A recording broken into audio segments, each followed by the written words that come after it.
have picked a good day to click on this video. Welcome back to Mostly Motion. My name is Niels, and today we're talking about one of my favorite vehicles, something that I've been passionate about for so many years since I was a little boy, and making one of my boyhood dreams come true today is Dave Fourie and his 1997 993 twin turbo 911 Porsche. What a beautiful, beautiful car. Should I call you Dr. Dave, or is Dave fine? Dave's fine. So Dave, or Dr. Dave, is a general practitioner here in sunny Nelspruit in Mpumalanga. And today we're having a look at this car. It's a 911, but the series is a 993. It's with a 3.6 litre twin turbo engine.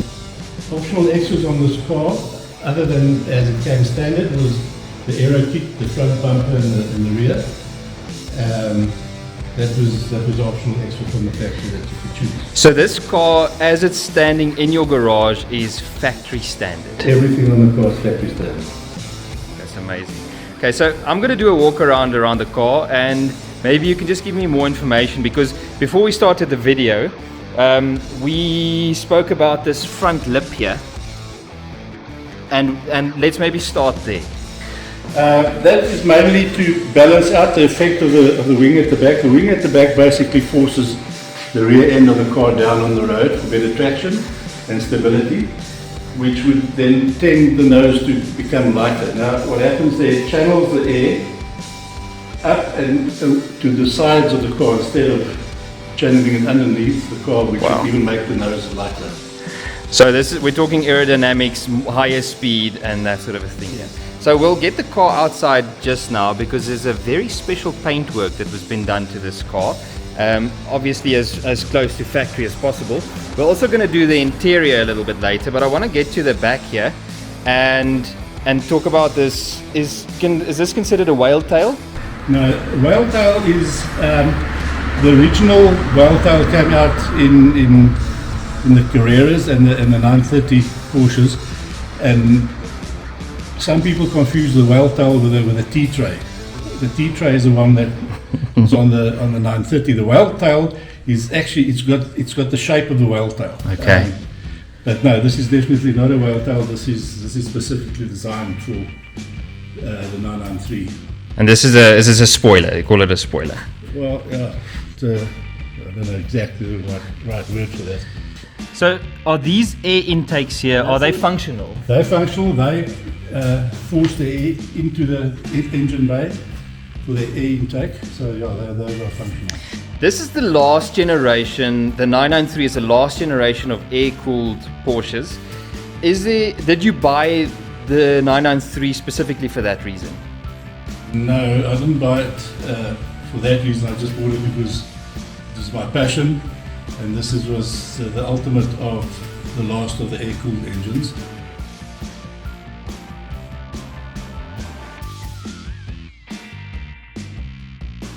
Can we open the back here?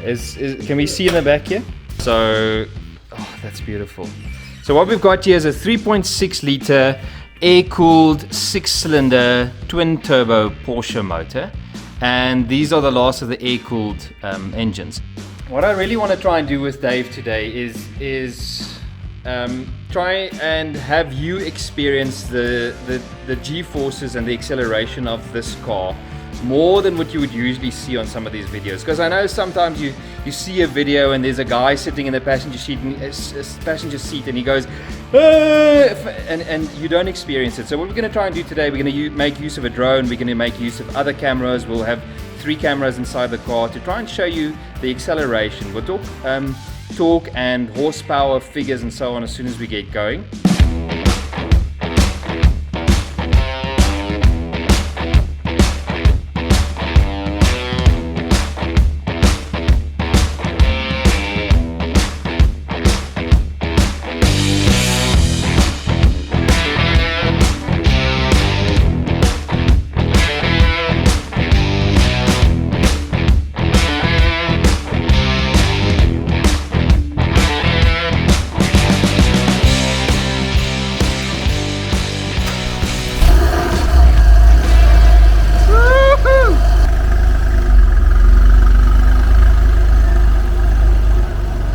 So we are in the 911 993 at the moment, and so far so good. I mean, it feels like a very, very solid car. It's really plush. It doesn't hint towards superpower or supercar yet. I was worried about sound, about noise, but this is sounding and feeling domesticated. It's not a wild beast. Yeah, it's very civilized at the moment. So we're going to head out to a road called the Croc Valley Road. The roads are incredibly bad, so we're taking it as easy as we possibly can, and we want to try and keep to as many legal road rules and regulations as we possibly can as well, as much as possible with this car. I like how calm and quiet Dave is. He's just sitting there. We've got a little Polo that just passed us there, so we'll use that as a benchmark. He's probably doing 100 k's an hour, 120 k's an hour or so.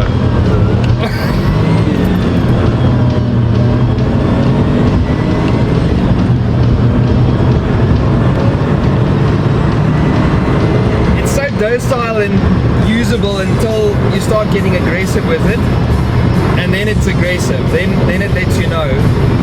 We're doing a little bit over what we should be doing. There's that Polo we were talking about just now. So hello Polo and bye Polo. This is an everyday supercar from 1997. What I like about the fact that you haven't changed anything on the car, Dave. No, everything is factory original, and that's where I'll keep it. This is a collector's item as well, this car, this specific car. But this car you want to keep as it is. Yes, this is a road car standard for a lot of reasons. The problem is a lot of people customize or change the Porsches, which affects the value of the car, but also I think tarnishes the brand a bit. As I say, I want to keep this car original as is, and it just gets better as it gets older. So let's talk about horsepower and kilowatts and that sort of stuff, which the internet is mad about hearing. So this car is a twin turbo intercooled 3.6 litre boxer 6-cylinder. That's correct. And from factory, what sort of horsepower are we talking about? This car's got the Turbo S factory specs on it. That means it's got 460 horsepower and 680 newton meters torque. And you can feel the torque. You can actually feel the torque when you accelerate. Like I said, I was expecting a much louder car. I was expecting something that's going to be brutal and try and punish you. The acceleration is aggressive, and it's really, really up there. And I don't think you feel the acceleration so much because these are very comfortable seats that hug you quite a lot. I was keeping an eye on the speedo there. We were up to a legal 120 plus kilometers an hour. It was going a lot quicker than what it felt like. That's the thing, and I think that's a bit of an illusion because of the engine sound that's so quiet. If you used to cars, and the faster you go, the more engine noise you got. Whereas with this turbo, you actually don't have a lot of noise and you travel faster than what you actually think. Okay, you're a race car driver, so I shouldn't ask you this question, but do you think that the normal guy on the street could have a little bit too much confidence in this car and get into trouble? Yes, I do think so.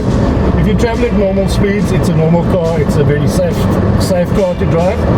However, if you start pushing the limits, there are certain challenges that you'll face. It's so quiet. And yes, I do think that it's not a car that you drive without experience. How about traction control and ABS and all that sort of stuff in this car? Well, this car's it's a permanent four-wheel drive. It's four-wheel drive? Yeah. So it's a four-wheel drive system.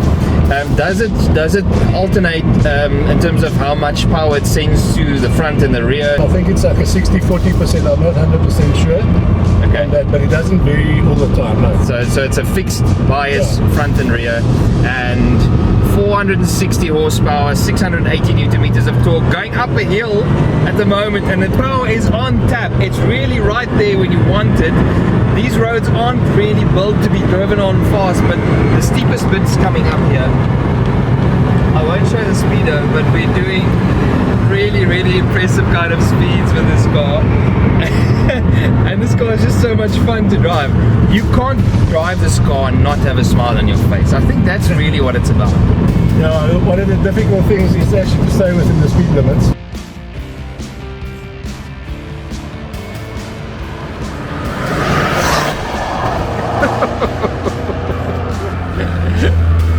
We're in the Barberton Pass at the moment, and we're just entering the pass from the top. We don't know what traffic is like or how many cars are through here at the moment, so we're just feeling it out. But what I asked Dave to give me is a bit of an experience of what the grip is like and can be like on these four-wheel drive cars.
Still driving the Porsche 993 Turbo.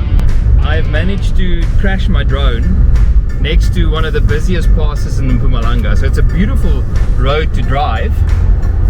It's less of a beautiful road to try and stop and find a crashed drone on, but Dave is nice enough to have looked at the crash footage with me, and we think we know where it is. So if you're going to look for something that's crashed, you want to do it in a Porsche. We lost signal.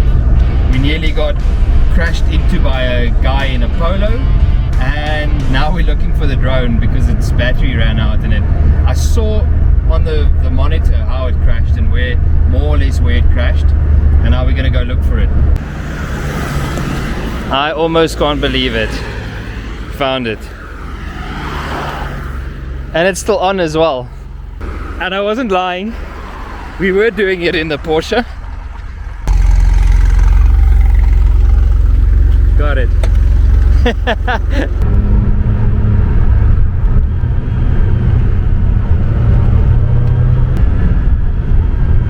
This car's quick, very quick.